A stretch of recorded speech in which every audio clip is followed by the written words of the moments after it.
Buenas noches, doctores. Bienvenidos a clase. Buenas noches, doctor. Buenas noches, doctora.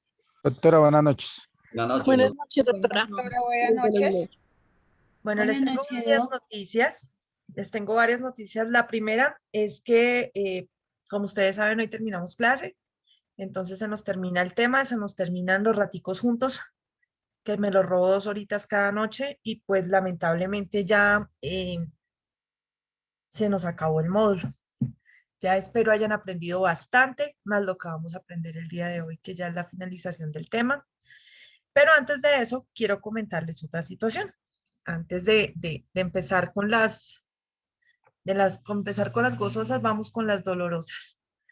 Como les dije, estaba sacando definitivas y noto que a algunas personas les faltan notas. No sé si se trata de un error mío o si efectivamente alguno de ustedes no ha presentado algún parcial. La mayoría tienen todas sus notas, pero otros no. Entonces eso me genera un poco de preocupación. Yo estoy pasando notas a listas oficiales de la universidad en este momento y las listas oficiales de la universidad ya ustedes lo deben saber, pero si no lo saben les comento. Las listas oficiales de la universidad están divididas en dos partes. Una parte que se refiere a los estudiantes que se encuentran al día y otros que no se encuentran al día. Este estudio no lo hacemos nosotros, a nosotros nos pasan las planillas así, de registro y control, y allá verifican son sus pagos. De manera que si de pronto alguno tiene algún inconveniente de, ay, pero yo estoy al día, no es conmigo, ¿listo? No es conmigo, eso es allá, tienen que solucionar el asunto allá de qué fue lo que pasó. Estas planillas de notas me las pasaron ayer, es decir, que se supone que son las más actualizadas de todas. Entonces, ¿qué vamos a hacer? Vamos a evacuar los medios de control que nos hacen falta y luego de eso yo les voy a enviar al grupo de WhatsApp las notas. Ustedes van a verificar sus notas, los que ya tienen definitiva no van a tener ningún problema y los que no, vamos a empezar un contacto entre ustedes y nosotros a través de esta plataforma de Zoom. Se van a quedar solamente los que les hacen falta notas y me van a decir, profe, no, mire, yo sí tengo tal nota, no sé qué decir más, y las vamos cuadrando a ver qué pasó. Si le falta a alguno una nota porque no ha presentado el parcial, o sea, esto es con prueba en mano, somos abogados, ¿no? Entonces hay que tener la prueba a la mano de qué fue lo que pasó. Yo tengo aquí todos los apuntes de todos los que fueron exonerados y demás, ya revisé los parciales que ustedes presentaron a través del grupo de WhatsApp, tanto el parcial 1 como el parcial 2, ya los califiqué. eh, Incluso las personas que los entregaron tarde se los tuve en cuenta, pero con una nota muy inferior por haberlos entregado más tarde de lo que se les había dicho. Se les había dicho a las 8 y la última persona entregó a las 8:30 de la noche. Entonces fue media hora por encima de lo autorizado. Se les valió, pero con menos nota de la que merecían. Entonces, ¿por qué no hago primero lo de las notas? Porque esto se va a volver aquí un problemonón y lo que yo quiero es que primero evacuemos la parte académica y luego nos dedicamos a la parte de notas. ¿Les parece? Entonces, confío en que de aquí a 45 minutos, más o menos, estaremos ya en notas. Yo creo que en 45 minutos alcanzamos a evacuar los medios de control que nos hacen falta. ¿Listo? Hoy la clase va a ser muy rápida, es decir, vamos a ir volando. Ayer tenía entendido porque ahorita que saqué notas me di cuenta que no, tenía entendido que ya no había gente pendiente del salón, excepto el doctor Sola que tuvo algún como un problema ahí ayer, no sé qué pasó, de comunicación, pero que ya de este salón no habían personas para presentar parcial final. Sin embargo, insisto, ahorita que revisemos notas, vamos a ver qué fue lo que pasó, porque no aparecen las notas de algunos de ustedes. Entonces, vamos a revisar entonces qué pasó. ¿Listo? Entonces, lo primero es evacuar el tema. Entonces, vamos con los medios de control que nos hacen falta. Acá. Ay, carambolas.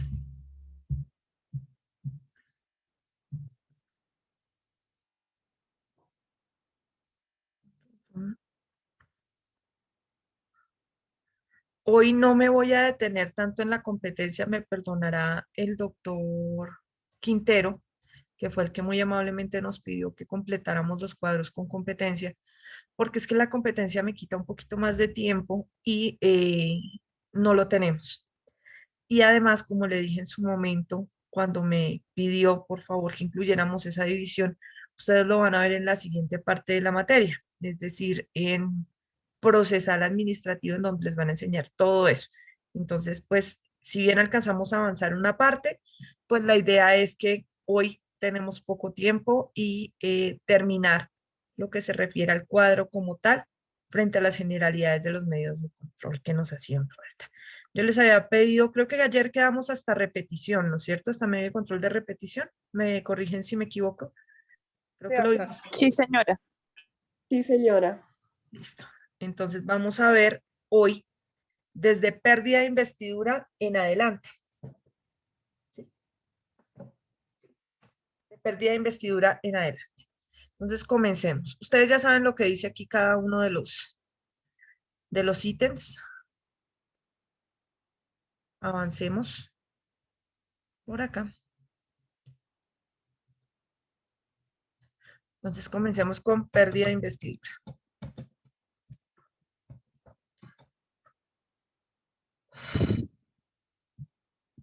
¿Quién me ayuda con la lectura del artículo, por favor? Es el 143. Artículo 100. Dale, doctora, querida. Dale, compañera. Gracias. Artículo 143. A solicitud de la mesa directiva de la Cámara correspondiente o de cualquier ciudadano y por las causas establecidas en la Constitución, se podrá demandar la pérdida de investidura de congresistas. Igualmente, la mesa directiva de la Asamblea Departamental, del Consejo Municipal o de la Junta Administradora Local, así como cualquier ciudadano podrá pedir la pérdida de investidura de diputados, concejales y ediles. Listo. Vamos a empezar entonces con la titularidad del medio de control. Este es muy amplio. En realidad nos permite prácticamente que casi todo el mundo pueda hacer o tener la titularidad del medio de control, empezando por cualquier ciudadano. ¿Listo? Pero hay una situación concreta y es que nos genera otras posibilidades. Ciudadano. Nos dice que existen unas mesas directivas de diferentes entidades que pueden llegar a hacerlo. A solicitud de la mesa directiva de la Cámara correspondiente o de cualquier ciudadano y por las causas establecidas. Entonces, ya en el inciso segundo nos incluye otras posibilidades. Entonces, primero, vamos a hablar de mesas directivas de la Cámara correspondiente, es decir, mesa directiva de la Cámara de Representantes o del Senado. ¿Listo? Dependiendo de dónde esté el funcionario. Estamos hablando en este caso específico, si estamos hablando de Cámara de Representantes o del Senado, estamos hablando específicamente de congresistas. Entonces, si es un representante a la Cámara al que se le va a iniciar la pérdida de investidura, pues entonces se hace ante la mesa, o se hace, perdón, por solicitud de la mesa directiva de la Cámara de Representantes, porque es al que pertenece. Pero si es a la mesa directiva, perdón, si es del Senado, lo tendrá que hacer la mesa directiva del Senado. Eso para congresistas, pero no quiere decir que solo los congresistas puedan perder la investidura, porque entonces en el inciso 3, en el inciso final, inciso 2, perdón, nos habla de mesa directiva de la Asamblea Departamental. Cuando se trate de diputados.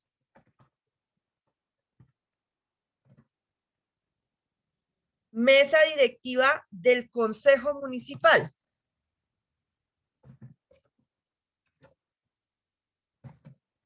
Y mesa directiva de la Junta Administradora Local.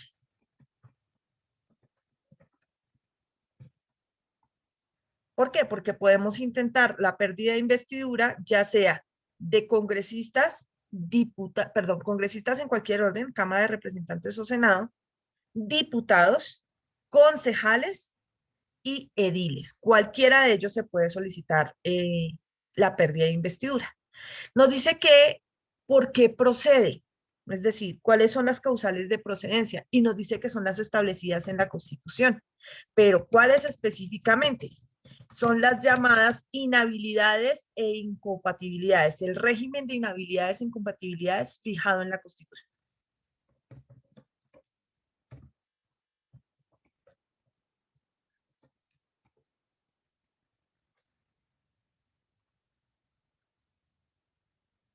Como le ocurrió recientemente a Angélica Lozano, que pretendían o le iniciaran un proceso de pérdida de investidura precisamente porque habría una inhabilidad sobreviniente cuando se casó con la alcaldesa mayor de Bogotá, y es que se supone que no pueden permanecer o sea, no pueden haber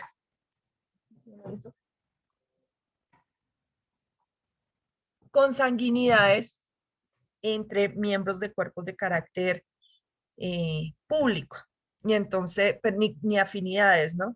Pero finalmente no la despojaron y dijeron que no había tal inhabilidad. Entonces, son todas las relativas al régimen de inhabilidades, perdón, inhabilidades e incompatibilidades que pueden estar presentes tanto al momento de la posesión como posteriormente, es decir, pueden llegar a ser sobrevinientes.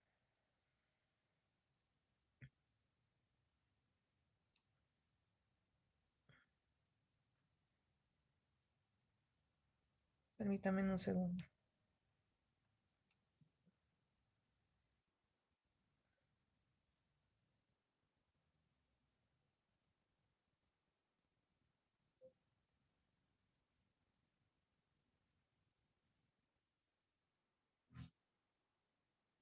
Listo.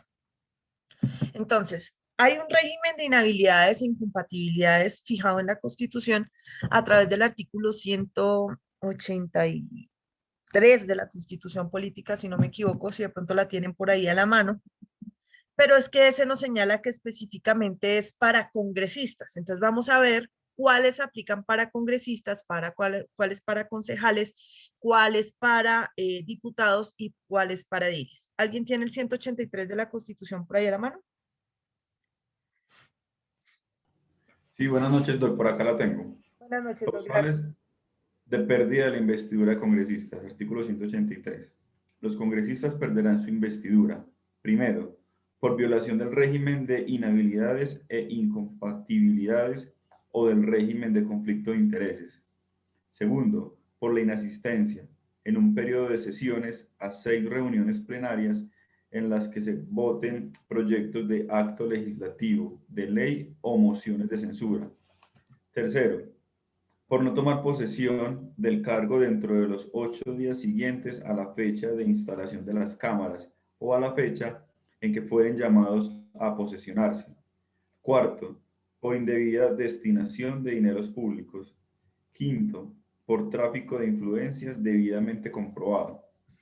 Parágrafo. Las causales segunda y tercera no tendrán aplicación cuando medie fuerza mayor. Listo. Como ustedes ven, ahí nos hablan solamente de congresistas y no nos hablan específicamente de sesiones de las cámaras correspondientes. Para el régimen correspondiente a Senado, perdón, a asambleas departamentales, consejos municipales y juntas administradoras locales, las causales de los congresistas se readecúan a las entidades correspondientes. ¿Qué quiere decir eso? Opera el régimen normal de inhabilidades, incompatibilidades y conflicto de intereses, pero adicionalmente se tendrán en cuenta, por ejemplo, el número de sesiones que se realicen dentro de la respectiva entidad y para poderlos ajustar, ¿me entienden? No es el mismo el régimen o la cantidad de sesiones que realiza el Congreso de la República a través de la Cámara de Representantes o del Senado, como lo hace la Asamblea Departamental o el Consejo Municipal o la Junta Administradora Local. Entonces vienen siendo la misma, pero adecuadas a la respectiva agenda o al organigrama o al orden interno de la respectiva entidad. ¿Listo? Ahora, gracias, doctor. ¿Contra qué proceden específicamente?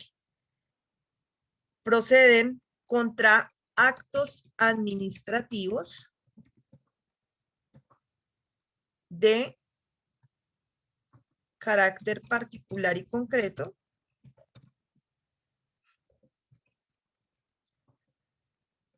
de, perdón, referentes al nombramiento, no, referentes a la posesión de congresistas, diputados, concejales y ediles. Son precisamente para quitarles la investidura a quienes ya fueron nombrados en los cargos correspondientes. Requisito de procedibilidad. Revisemos el 161, por favor.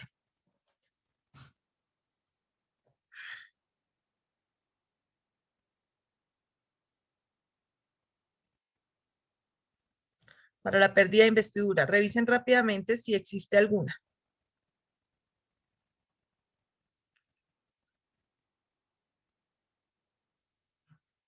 Carácter particular.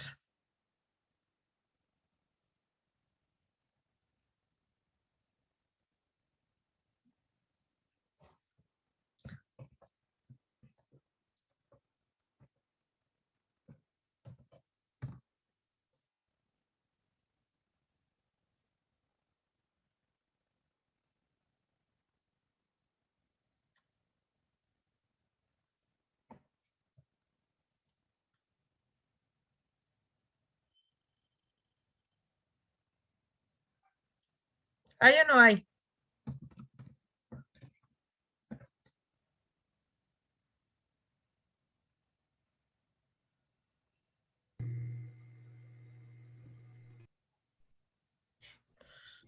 La vaina así. Ay, Dios No mío. encuentro, profe.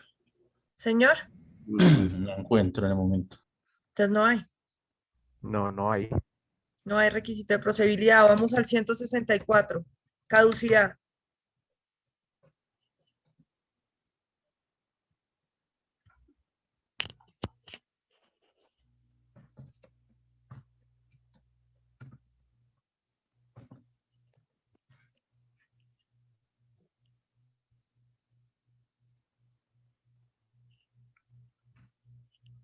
Tampoco.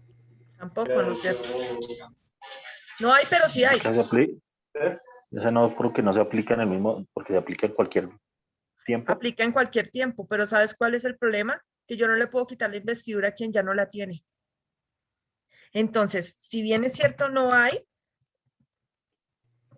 O sea, el periodo legislativo. es durante el respectivo periodo de elección.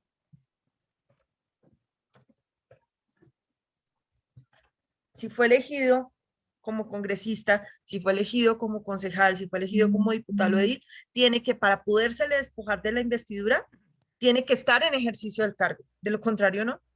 ¿Cómo lo despojamos de algo que ya abandonó, que ya no tiene? Entonces, ojo con la caducidad acá, porque la caducidad no la vemos en el 164, pero desde la lógica tiene que partir del presupuesto que para despojarlo y sacarlo del cargo tiene que estar en el cargo. ¿Listo? ¿Por qué les pedí que por favor revisaran la ley 1881 de 2018? ¿La encontraron? Doctores, Sí, Doc, claro. ¿qué encontraron de la ley? Doctora, habla pues sobre la pérdida de la investidura de los congresistas y todo como el procedimiento para hacerlo. ¿Quién es el competente? ¿Cómo se hacen los términos?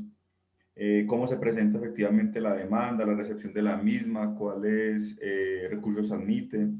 Las audiencias. Habla cada uno de los artículos como el detalle completo de ese proceso. Ok. Los recursos extraordinarios, en fin. Ok, hay una situación concreta con la ley 1881 del año 2018, y es que no solamente genera la doble instancia por la que venían peleando los congresistas, porque la pérdida de investidura generaba muerte política y era de única instancia, es decir, no volvían a ejercer ningún cargo de carácter público ni de elección, no podían volver a hacer nada, prácticamente quedaban muertos.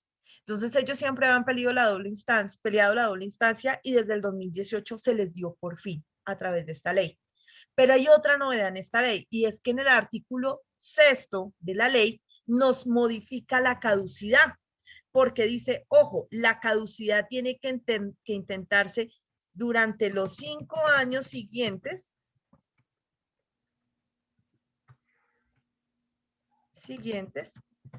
al hecho generador. ¿De qué?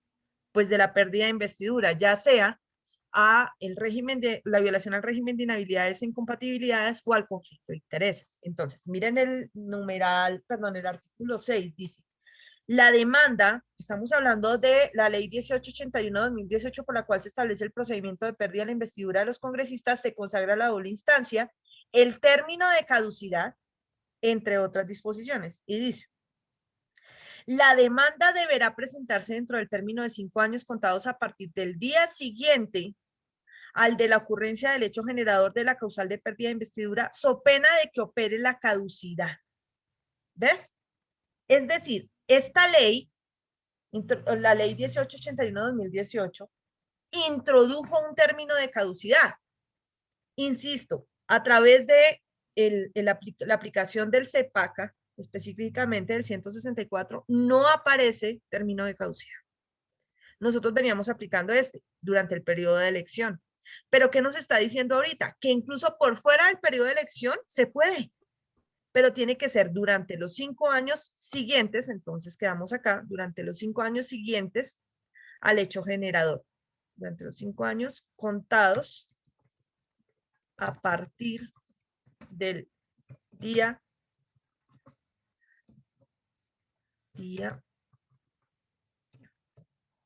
siguiente al hecho generador de la pérdida de investidura.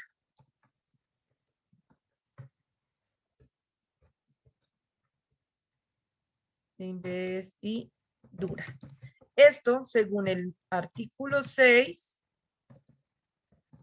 de la... Ay, Dios.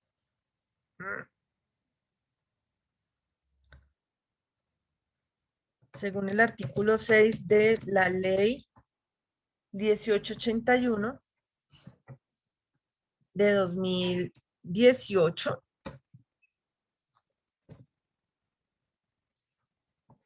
que introdujo la doble instancia y modificó todo. ¿Listo? Doctor Quintero. Solo tengo una pregunta, si en este caso dice que, bueno, son 5 años, y digamos que el hecho ocurrió, bueno, un año antes de terminar el periodo de elección de él como congresista, ¿cuál sería la sanción? ¿O de que se declare o que se dé la pérdida de investidura aún así él ya no está ejerciendo el cargo? Es que eso es lo particular de este caso, que al haberlo abierto así, pues deja previsto la posibilidad de quitarle la investidura a quien ya no la tiene. Es decir, como esto lo que abre es una brecha grandísima, doctor Quintero y compañeros, frente a que entonces, si esa persona estaba bajo régimen de inhabilidad e incompatibilidad un año antes, en el caso que tú me pones de ejemplo, un año antes de la dejación del cargo, ¿son válidas las decisiones que tomó este funcionario durante ese año? O sea, No, estarían casi que anuladas por falta de competencia, porque él no tendría el rol. Es que eso lo que genera es un problema mayor, ¿me entiendes? Al haber ampliado el término de caducidad, en el sentido de hacerlo por fuera del tiempo, que da la posibilidad de que sea por fuera del tiempo, lo que dices tú, un año antes, un día antes de la dejación del cargo, tendríamos entonces muy probablemente funcionarios que ya han dejado el cargo, que ya no tienen la investidura de congresistas, diputados, concejales o ediles, a los que vamos a sancionar con esa situación, que a la hora del té es una sanción de papel porque no le podemos quitar lo que ya no tiene. Pero ¿y qué pasa con las decisiones que se adoptaron por parte de ese funcionario durante ese tiempo? Claro, estos entidades a las que hace referencia la pérdida de investidura, como son el Congreso de la República en cualquiera de sus 2 cámaras, las asambleas departamentales, los consejos municipales y las juntas administradoras locales, toman decisiones por mayoría. Es decir, no sería él solo el que la está tomando, ¿no? Pero su voto estaría viciado allí. Y entonces, por ejemplo, si su voto hizo la diferencia para que se tomara una decisión u otra, ¿qué pasa con esas decisiones que se adoptaron? ¿Ves?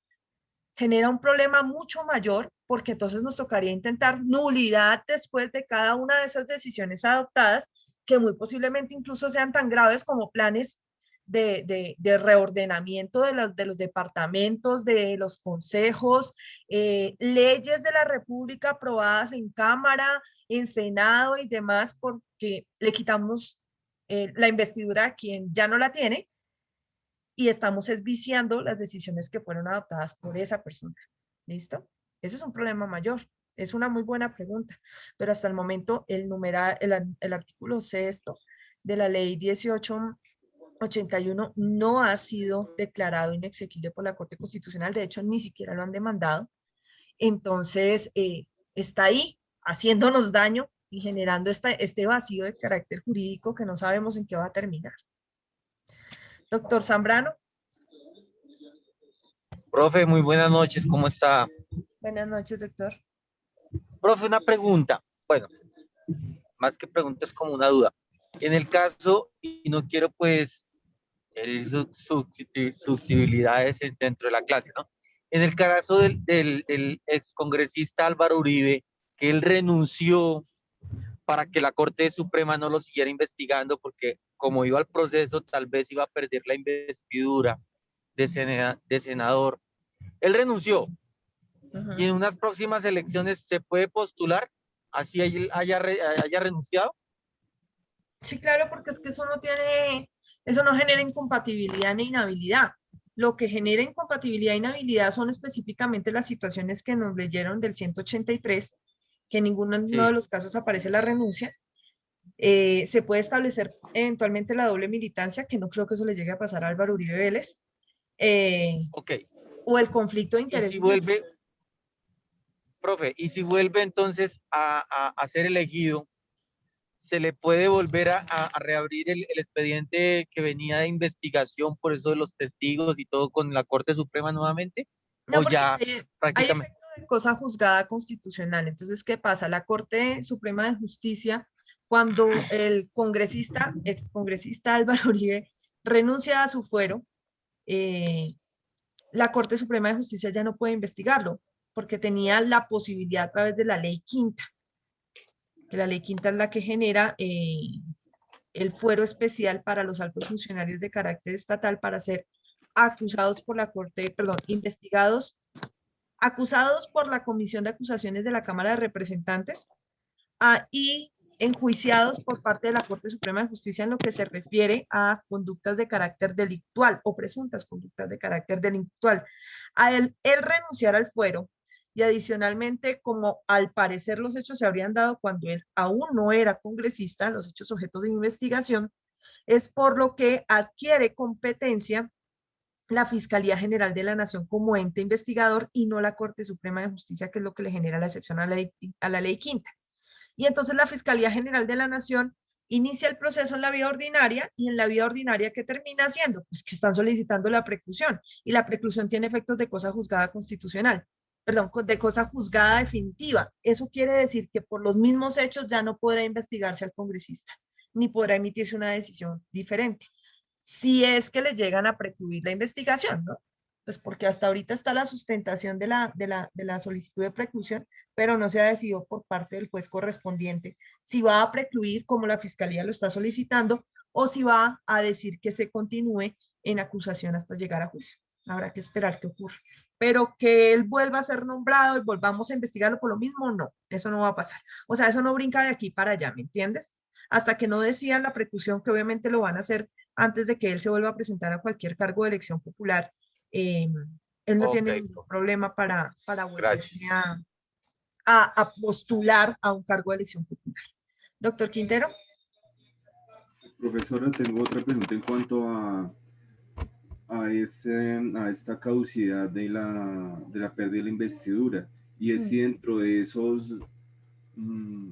ese tiempo en que se inicie la demanda de la pérdida de investidura, ¿qué pasa, digamos, cuando se logra establecer de que esta persona o este congresista, digamos, que aplicó o aplicaba para el régimen de incompatibilidades y lo hizo de manera dolosa? O sea, a sabiendas de que tenía que apartarse de eso, no podía por el régimen de incompatibilidades, siguió, digamos, lo que usted dice, tomando parte de las sesiones, votando y haciendo parte de sus facultades, haciendo uso de sus facultades.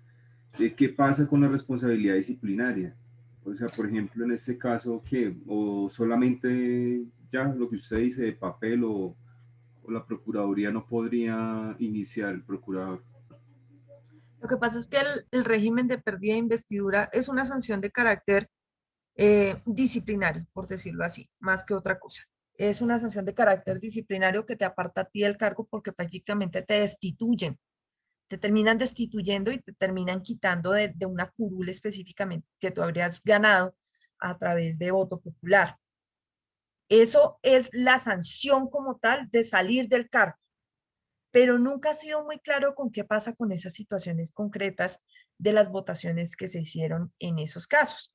Palabras más, palabras menos, por ejemplo, y guardadas las debidas proporciones, en el caso de la famosa GIS política, se sabía que habían funcionarios que fueron condenados precisamente por haberse ausentado de las votaciones o haber votado y bajo la presión o la negociación de X o Y cosa porque les iban a dar favores de otro orden si votaban de esta manera o de otra, específicamente la posibilidad de la reelección de Álvaro Uribe Vélez. Están condenados por eso, pero curiosamente la reelección no pasó nada. La reelección siguió generando los mismos efectos, ¿ves? Entonces los que sufren la sanción son los disciplinables, por decirlo así, serían los investigados por pérdida de investidura y ya, son despojados de su curul, salen de ahí y se acabó. Pero ¿y qué pasa con lo que hicieron? O sea, en un caso tan horrible como la GIS política, en donde fueron sancionados penalmente, donde fueron condenados penalmente por esto, que se logró establecer que efectivamente les habían pedido que votaran de X o Y manera y que a cambio les iban a dar unas notarías, o sea, los iban a nombrar notarios cuando dejaran el cargo, o a familiares suyos, y eso quedó probado, lamentablemente, a pesar de que fue para esa votación, que es una votación viciada, lo que se decidió en la votación siguió adelante, como si nada. Nunca se habló de eso. Entonces, ¿qué se convierte en la pérdida de investidura? Es un proceso sancionatorio disciplinario de carácter individual. Recae sobre el funcionario y ya. Pero siempre ha existido ese sinsabor. ¿Y qué pasa con esas situaciones de lo que hizo mientras estaba todavía bajo la inhabilidad e incompatibilidad? Lo que se dice es que la pérdida de investidura genera decisiones al futuro. Es decir, desde ese momento ya no serás congresista, ya no serás concejal, ya no serás edil, ya no serás diputado. Desde ese momento en que se declara la pérdida de investidura. Antes no, porque se supone que tienes presunción de inocencia. Y bajo esa presunción de inocencia, no ha sido vencido en proceso y a pesar de que sea muy evidente que la incompatibilidad e inhabilidad estaba presente desde antes, los actos se presumen legales. Porque hasta después fue que se logró establecer, pero siempre va a existir el sinsabor de situaciones como las que estás comentando y como la que les comento de la GIS política, en donde no se sabe, bueno, no se sabe, no, salieron 2 condenados por esa situación, pero no se sabe cuántos más recibieron lo mismo y cómo afectó eso la votación definitiva frente a la posibilidad de la reelección de Álvaro Uribe Vélez. Estamos hablando desde el punto de vista del derecho, ¿no? Nada político, solamente desde el punto de vista del derecho. Entonces, pues lamentablemente no tengo respuesta para eso. Solamente puedo dejarte los mismos interrogantes quizás que tienes un poco más profundos, doctor Quintero. Listo, mis doctores. Entonces, recuerden, la ley 1881 del año 2018 modificó y incluyó este nuevo término de caducidad que nos deja peor que antes. Porque al menos antes por interpretación uno decía, bueno, listo, mientras esté en el ejercicio, pero ahora dice 5 años contados a partir del día siguiente del hecho generador, que puede ser un día antes de la dejación del cargo, al día siguiente de de posesionarse en el cargo, en cualquier momento del ejercicio del cargo, e incluso cuando se ha dejado el cargo. Es decir, se presentó mientras estaba en el cargo, pero ya lo dejó. Entonces le vamos a aplicar pérdida de investidura, que es más bien muerte política, que lo que hace es impedirle volver a presentarse pero para ese momento no le generaría ningún problema a las decisiones que se habían tomado. ¿Listo? ¿Claro está ahí, doctores queridos? Ok, listo. Avanza. Vamos a ver a la par otros dos medios de control, que son la protección de los derechos e intereses colectivos y la reparación de los perjuicios causados a un grupo. ¿Por qué las vamos a ver a la par? Porque se parecen y se confunden. Entonces, por eso es importante verlas por aparte, o sea, las vamos a ver a la par para irlas comparando y que veamos las diferencias entre las dos para no confundirlas. ¿Listo? Doctora Karen, ¿me ibas a decir algo? Ok. No, señora, disculpa. Tranquila. Entonces ya puedo borrar, ¿no es cierto? Sí, señora. Listo. Acá. Entonces, vamos a ver protección de los derechos e intereses colectivos. Pero espérate, porque esto también hay que borrarlo acá.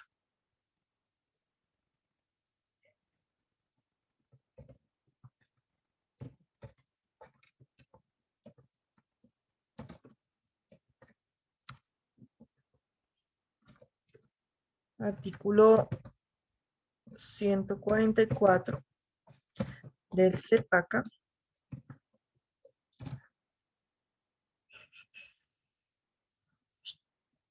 Y por aquí vamos a ver indemnización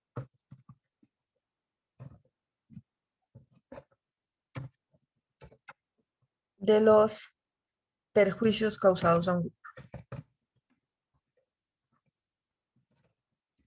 Que era lo que antes se llamaban acción de grupo y acción popular, pero que ahora se denominan así: indemnización de los perjuicios causados a un grupo y protección de los derechos de intereses colectivos. ¿Listo? Vamos a verlas a la par para que se nos facilite la comparación, hacer el parangón. ¿Listo? Entonces,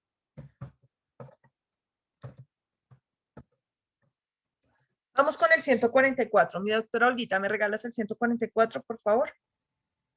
Sí, señora. Gracias. Artículo 144. Cualquier persona puede demandar la protección de los derechos e intereses colectivos para la cual podrá pedir que se adopten las medidas necesarias con el fin de evitar el daño contingente, hacer cesar el peligro, la amenaza, la vulneración o agravio sobre los mismos o restituir las cosas a su estado anterior como fuera posible. Cuando fuera la posible. vulneración de los... Sí, señora. Cuando la vulneración de los derechos e intereses colectivos provenga de la actividad de una entidad pública, podrá demandarse su protección, exclusive cuando la conducta vulnerante sea un acto administrativo o un contrato, sin que en uno u otro evento pueda el juez anular el acto o el contrato, sin perjuicio de que pueda adoptar las medidas que sean necesarias para hacer cesar la amenaza o vulneración de los derechos colectivos. Antes de presentar la demanda para la protección de los derechos e intereses colectivos, el demandante debe solicitar a la autoridad o al particular en ejercicio de funciones administrativas que adopte las medidas necesarias de protección del derecho o interés colectivo amenazado o violado. Si la autoridad no atiende dicha reclamación dentro de los 15 días siguientes a la presentación de la solicitud o se niegue a ello, podrá adecuarse, acudirse ante el juez. Excepcionalmente, se podrá prescindir de este requisito cuando exista inminente peligro de ocurrir un perjuicio irremediable en contra de los derechos e intereses colectivos, situación que deberá sustentarse en la demanda. Listo. Doctora Olguita, léeme por favor el inciso 1 del 145 de una vez. Sí, señora. Artículo 145. Cualquier persona perteneciente a un número plural o un conjunto de personas que reúnan condiciones uniformes respecto de una misma causa que les originó perjuicios individuales puede solicitar en nombre del conjunto la declaratoria de la responsabilidad patrimonial del Estado y el reconocimiento y pago de indemnización de los perjuicios causados al grupo en los términos preceptuados por la norma especial que regula la materia. Listo. De acuerdo a lo que nos acaba de leer la doctora Olguita, ya vemos varias diferencias. La primera, y nada más leyendo el nomen juris de cada uno de los artículos. Uno habla de protección de derechos y el otro habla de indemnización de perjuicios. Bajo ese presupuesto es evidente que uno es ex ante y el otro es ex post. ¿Qué quiere decir? Que el de la protección de los derechos e intereses colectivos busca precisamente evitar una causación mayor de un daño o la causación real de un daño definitivo. Mientras que la indemnización de los perjuicios es cuando el daño ya se causó. Entonces, en este vamos a detener el peligro en la protección de derechos e intereses colectivos, mientras que en la indemnización el daño ya se configuró por completo y lo que vamos a pedir es indemnización de perjuicios, dinero. ¿Listo? Dinero. Entonces, veamos la titularidad ahora por aparte. En el 144 nos dice que cualquier persona puede demandar la protección de los derechos e intereses colectivos. ¿Cuáles son los derechos e intereses colectivos? Cuando nosotros estábamos como en nuestra segunda semana de clase, hablábamos de la acción de tutela y yo les decía, la acción de tutela está para la protección de los derechos fundamentales individuales, porque para la protección de los derechos colectivos, fundamentales colectivos, como el medio ambiente y otros más, hay otro medio de protección, que no es la acción de tutela, es este, la protección de los derechos e intereses de carácter colectivo, es decir, derechos fundamentales individuales de segunda generación o colectivos. ¿Listo? Los derechos fundamentales individuales, nosotros los vamos a proteger por tutela, pero los colectivos por este medio de control. Ahora, frente a la titularidad, en el segundo caso, en la indemnización de los perjuicios causados a un grupo, nos dice que puede ser cualquier persona perteneciente a un grupo de condiciones uniformes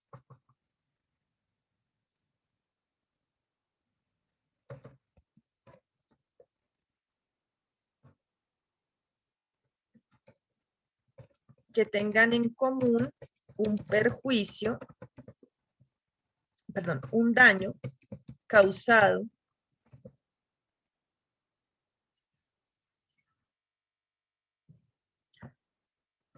que les originó perjuicios individuales. ¿Listo? Perteneciente a un grupo de perjuicios. Esto de acá que nosotros estamos viendo, no sé cómo hacer para que quepa. Esperamos un segundo, subámosla acá. Ay. Eso que estamos viendo acá en la indemnización de los perjuicios causados a un grupo era lo que se llamaba antiguamente la acción de grupo y que se requería que fueran mínimo 20 personas que tuvieran el mismo problema para que pudieran demandar. ¿Listo? Pero ahora se llama indemnización de los perjuicios causados a un grupo. La protección de los derechos e intereses colectivos no me exige ningún grupo, sino que basta que yo, como todos somos titulares de los derechos e intereses colectivos, derechos fundamentales colectivos, cualquiera de nosotros puede accionar para protegerlos. ¿Listo? Porque estamos todos afectados. Así yo directamente no me esté encontrando afectada. El hecho de que estén afectando un medio colectivo, un derecho o interés colectivo, me genera a mí la titularidad. ¿Listo? Ahora, nos dice, en el medio de control de, oigan, ¿esto qué pasó acá? Se borró, tan raro. De pronto lo borré. En el medio de control de protección de los derechos de intereses colectivos, derechos e intereses colectivos es, aquí se fue una E, una T. En este medio de control hay unas causales de procedencia específicas. Vamos a ver cuáles son. Nos dice, primero, que usted lo puede intentar para pedir que se acepten medidas necesarias para evitar el daño contingente. O sea, medidas preventivas necesarias para evitar el daño contingente. ¿Listo? 2. Medidas para hacer cesar el peligro.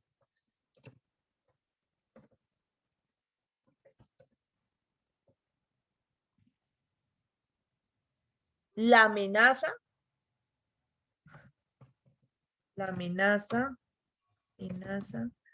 la vulneración o el agravio frente a derechos e intereses colectivos. O restituir las cosas a su estado anterior.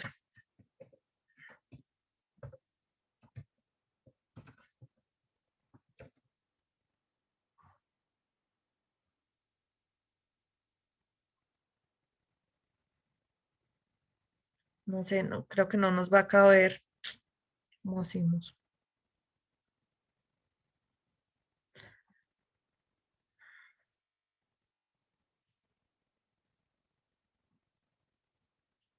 No la caber.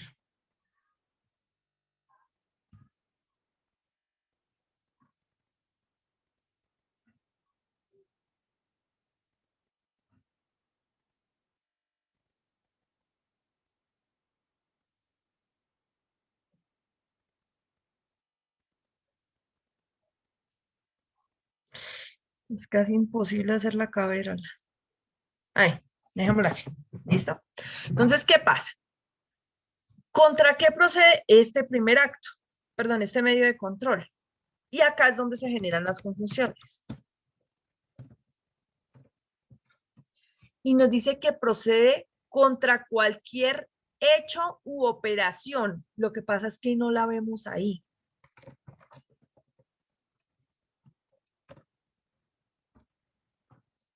Que esté generando un daño o una posibilidad de daño antijurídico.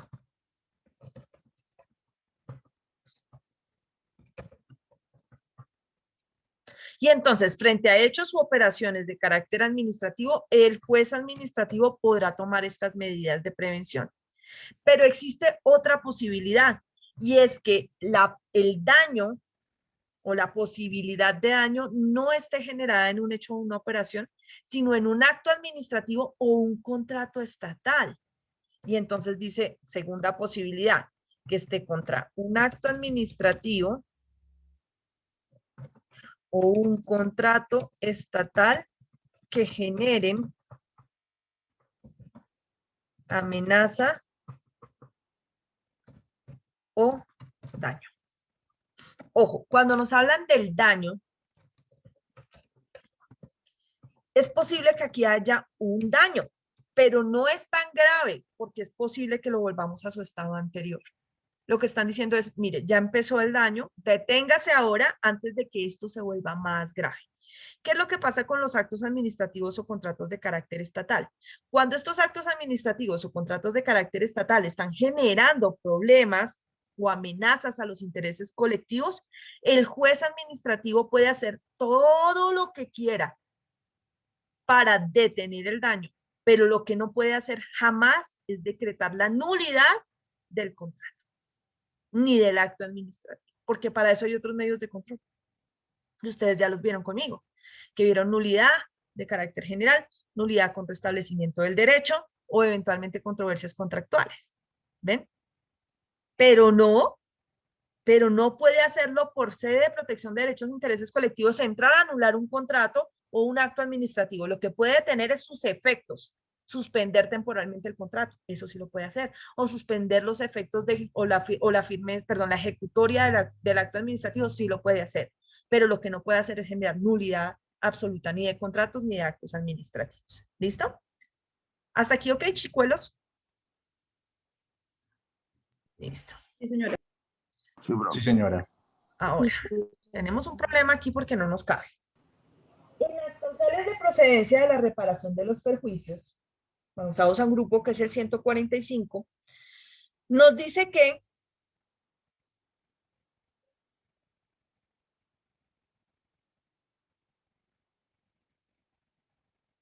pueden pedir nulidad, eso no lo dice en el inciso segundo, nulidad de un acto administrativo de carácter particular que afecte a más de 20 personas.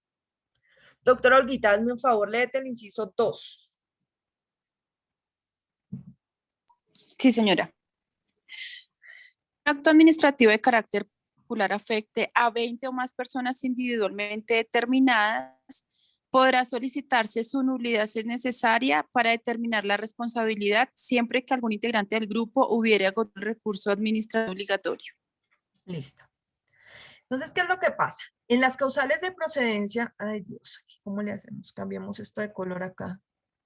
A ver si por acá podemos.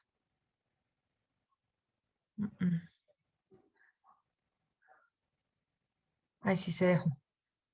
Para que no se nos confunda con el de arriba, ¿listo? Ok.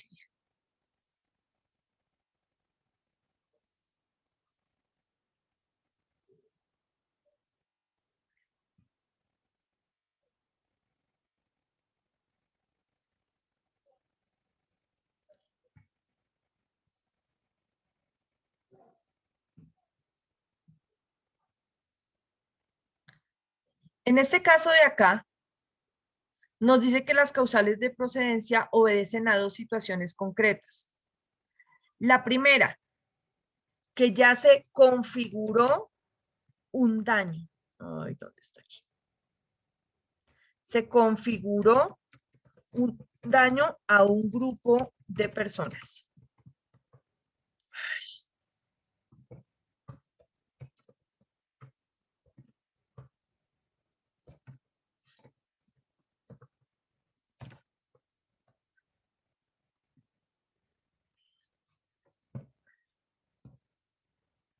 Ya sea por una operación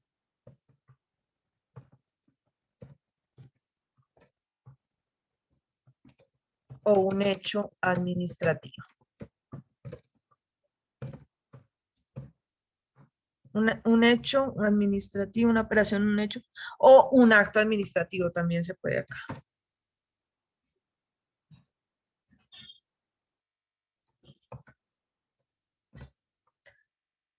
Por cualquiera de ellas, si ya causó el daño a un grupo de personas, que aquí no se necesita cuántas, eso es lo que la novedad que tiene respecto de la acción de grupo anterior. No se necesitan, un grupo es cuánto, pues más de dos, más de dos personas ya es un grupo, ¿listo? Pueden ser de ahí para arriba las que quieran. Pero ¿qué pasa? Que si bien es cierto aquí en la causal contra qué procede contra actos, hechos u operaciones, lo que puede hacer el juez está delimitado. En los hechos y operaciones puede ordenar indemnización de perjuicios. ¿Listo? En los hechos u operaciones puede ordenar indemnización de perjuicios. Pero contra actos administrativos de carácter particular se necesitan que haya más de 20 afectados para generar la nulidad. Es decir, que se puede intentar de una vez nulidad con restablecimiento del derecho aquí, pero dentro de un medio de control diferente. Pero solamente si son más de 20 afectados. Si no hay más de 20, les toca a cada uno intentar por nulidad con restablecimiento del derecho. Si hay más de 20, al menos uno de ellos, de esos que se ve afectado por el acto administrativo de carácter particular y concreto, tiene que haber agotado el recurso obligatorio. ¿Cuál es el recurso obligatorio? La apelación contra el medio de control. ¿Listo? La apelación. Si no procedían recursos, pues no. ¿Listo? pero como la regla general es contra los actos administrativos de carácter particular, procede al menos un recurso. Entonces, tiene que haber agotado el recurso de apelación. ¿Por qué el de apelación? Porque según el código, ese es el recurso obligatorio. ¿Listo? No la reposición, sino la apelación. Ahora, requisitos de procedibilidad. Aquí.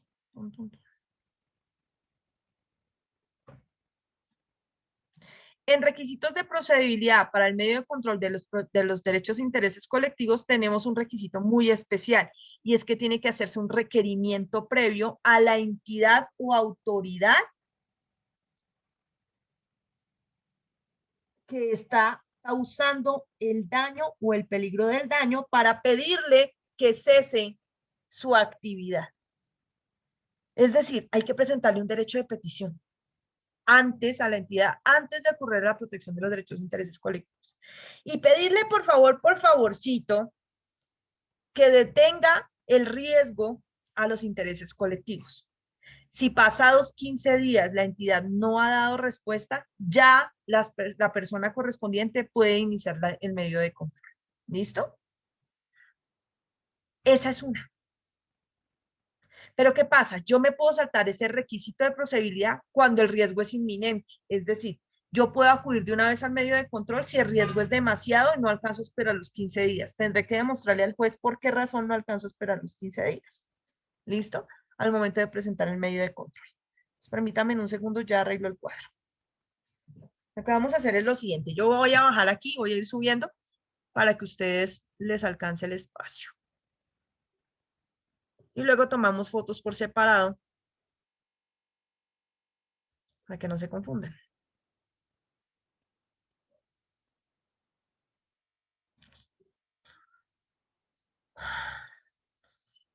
Listo. Entonces aquí. Requisito de procedibilidad, entonces requerimiento previo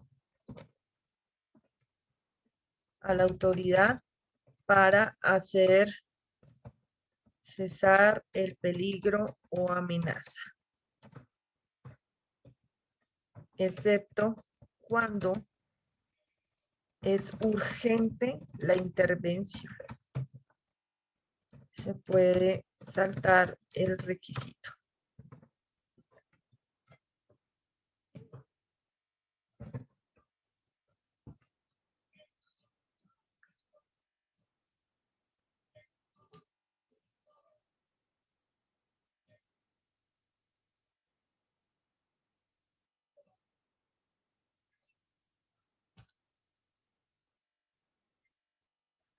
Caducidad del medio de control, doctores, de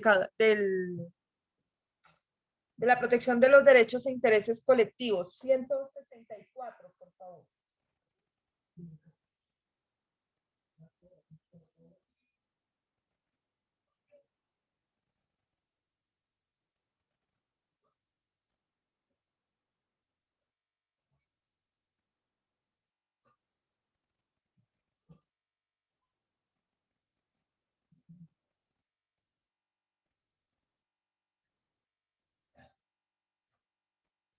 ¿Está bien? ¿Hay o no hay, doctores queridos? De la protección de los derechos e intereses colectivos. ¿Hay? Creo que no hay, profe. No hay. No, señora, no. Pues mientras el daño no se haya configurado, ¿no? Porque si ya se configuró, pues ya nos toca irnos a indemnización de perjuicios. ¿Listo? Ahora, en esta de acá, de una vez les adelanto, la caducidad es de 2 años. Contados a partir de la ocurrencia del perjuicio.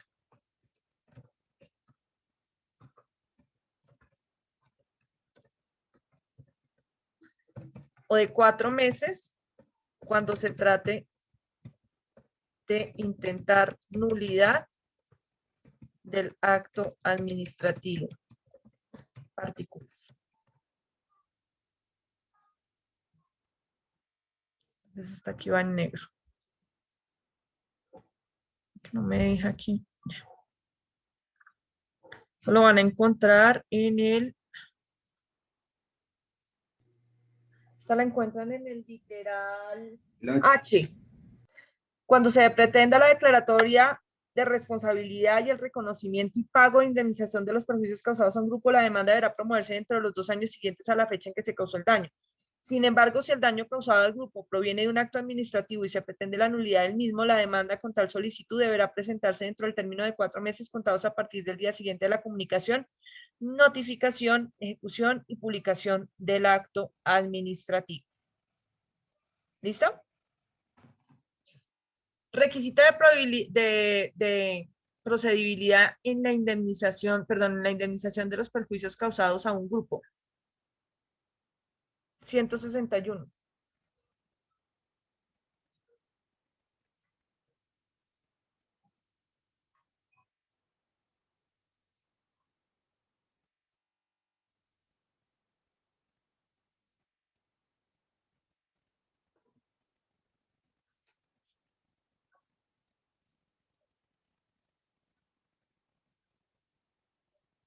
No hay, ¿no es cierto?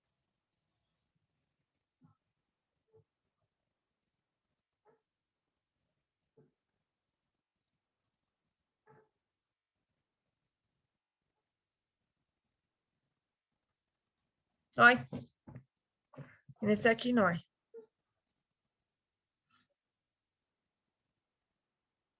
No hay requisito de procedibilidad.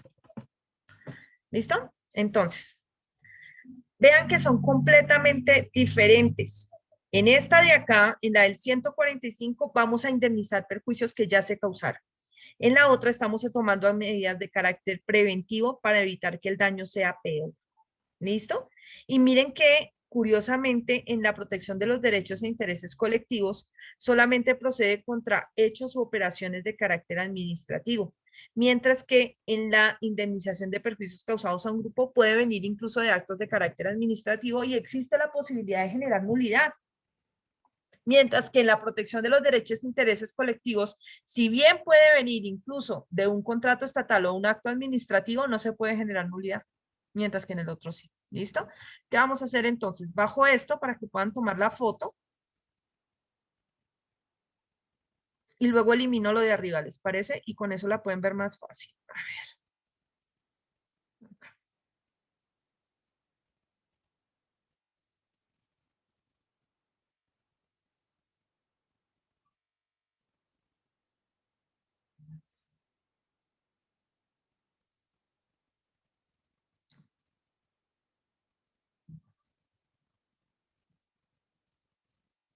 Listo, ahí quedó el primero. Entonces tomen foto de la protección de los derechos e intereses colectivos y subo el resto para que puedan tomar la otra foto.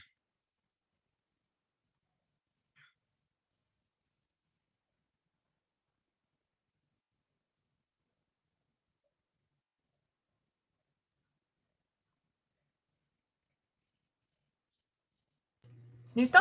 Bueno, tengo una pregunta. No veo quién es. Doctor Quintero, señor. Es que Sí, es en señora, cuanto, gracias.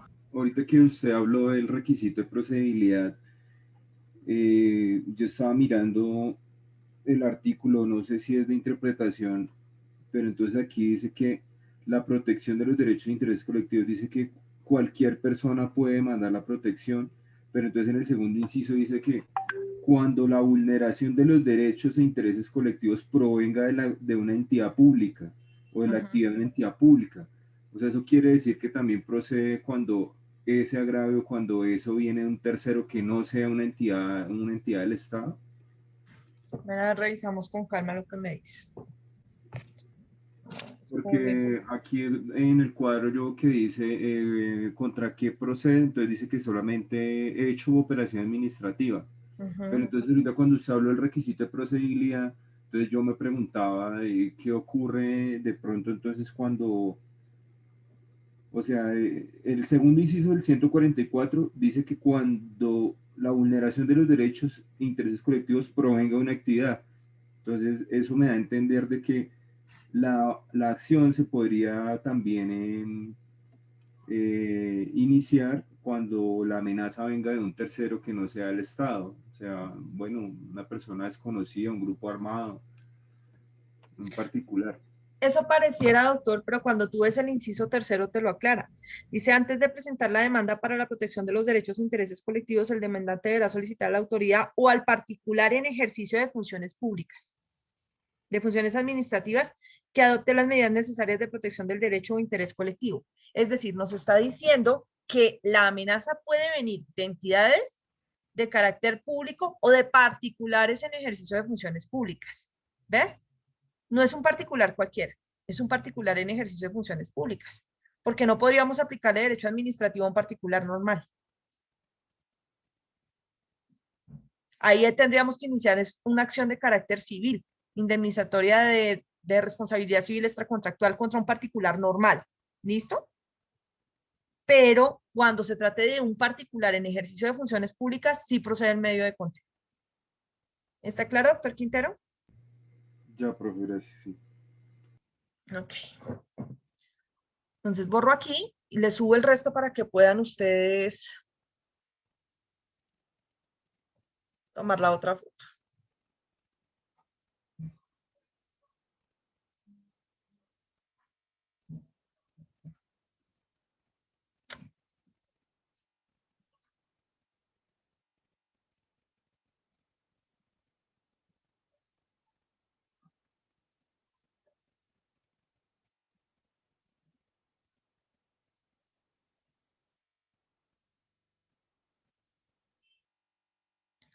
Listo. Ahí va para la otra.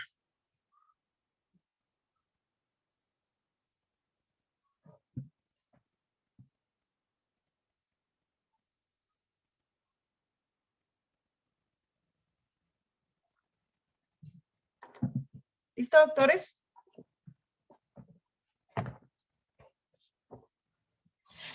Sí, señor. Sí, doctora.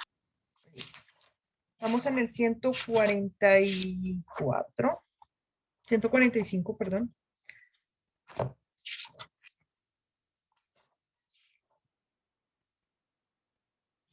Vamos a ver el 146 y 147 y acabamos. ¿Listo? O si ustedes quieren, pues los estudian ustedes solitos y empezamos con notas de una vez. Voy a enviarles sus notas mientras tanto, mientras ustedes lo piensan. Las primeras que voy a enviar al grupo de WhatsApp son las de estudiantes que están al día según la universidad, insisto, según la universidad, no según Liliana González. Porque me preocupa que hay muchas notas que están ahí como colgando y que no alcancemos eventualmente a solucionar los inconvenientes antes de empezar, tanto ustedes como yo, el segundo bloque de clase. Con ustedes con otro profe y yo con otro grupo. Entonces, aquí va, ¿dónde está? ¿Dónde está? ¿Dónde está? Administrativo.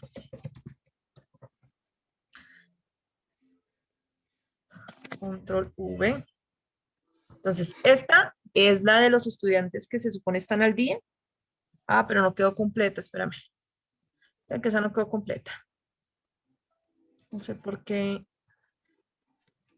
¿Por qué qué? ¿Por qué no la copió completa? Acá.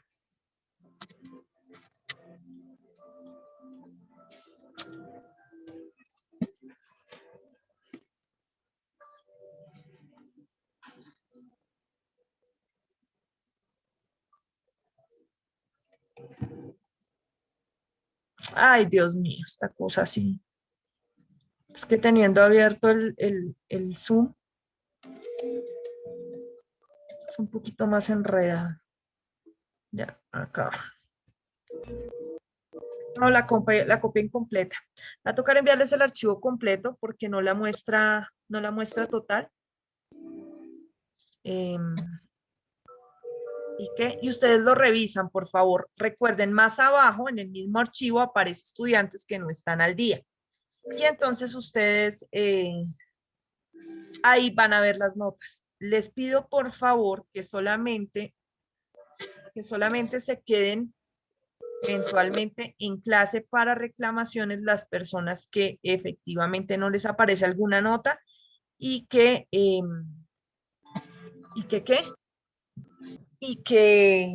sí presentaron y tienen cómo probar que presentaron el respectivo parcial. El resto me excuso, doctores, no alcanzamos a ver los últimos dos, pero ustedes son muy pilos y yo sé que los pueden estudiar solitos, que es Pues gracias, doctora. fuerzas materiales de ley, de normas con fuerza material de ley y nulidad de las cartas de naturaleza y de las resoluciones de autorización de inscripción. ¿Listo? Doctores, para los que no tenían problemas, de una vez me despido de ustedes. Un gusto conocerlos. Espero nos volvamos a encontrar mucho más adelante, confiando en Dios. Revisen sus notas con calma y los que tengan inconvenientes se quedan y levantan la manito para empezar a solucionar. Doctora, creo que esta lista que envió no es la del curso de nosotros. Por No, favor. Ahí está la otra pestaña. Ah, bueno, gracias, qué pena. No te preocupes, ahí están las dos pestañas. ¿Listo, doctora Indri? Señora. Profe, yo no aparezco en la lista. Creo que estás más abajo, Indri. Sí, yo te vi ahí. Revísate y verás que ahí estás. No, profe, yo, Laura Vanessa Pi. No sé quién estará hablando. Doctores, porfa. Voy a parar la grabación para que nos quedemos solamente arreglando notas. Entonces, espérenme en un segundo, detengo la grabación.